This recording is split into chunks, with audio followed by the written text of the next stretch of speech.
करेगा लेकिन ऐसे नहीं आएगा। पवन जी से हम बहुत संतुष्ट हैं। चाची एक बात बताइए, आपको अभी तो खेसारी लाल यादव, पवन सिंह जी से खेसारी लाल यादव से मैं कहना चाहता हूँ, एक गाना उनको अगर आप अपना टीआरपी कराना होता है तो सीधा पवन सिंह को टारगेट करेंगे, बोलेंगे पवन सिंह ये कर दिया वो कर दिया, मेरे गाने को रोक दिया। अपना टीआरपी बढ़ाने के लिए आकांक्षा के लिए क्या किए हैं बताएं हमें, क्या किए हैं कि ये रोटी सेकने वाले जब देखो खेसारी को सिर्फ पवन जी को टारगेट करेंगे, और जो कि पवन जी की कोई गलती नहीं रहती। पवन जी का यहाँ पे हर चीज उनका रिपोर्ट आया है। और रही बात खेसारी का कोई यहाँ रिपोर्ट नहीं आया, खेसारी की तरफ से कोई रिएक्शन नहीं मिला है। हाँ, उनका गाना कोई लॉन्च होगा तो रिएक्शन तो नहीं करेगा, लेकिन जी हाँ, जैसे कि वीडियो में आप सबने देखा, खेसारी लाल यादव जी सिर्फ अपना टीआरपी बढ़ाने के लिए या कोई गाना उनका रिलीज होता है तब अपना रिएक्शन देते हैं, जबकि अक्सर ऐसा कहा जाता है कि खेसारी लाल यादव जी गरीबों के मसीहा हैं, गरीबों की मदद करने में हमेशा आगे रहते हैं, गरीबों में पैसा बंटवाते हैं, ये करते हैं वो करते हैं। और जहां सच में ज़रूरत है मदद करने की, इस दुख के घड़ी में खड़ा रहने की,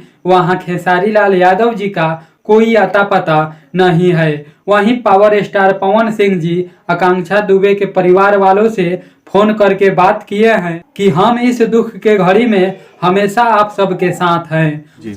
आज सुबह में पवन जी किए थे।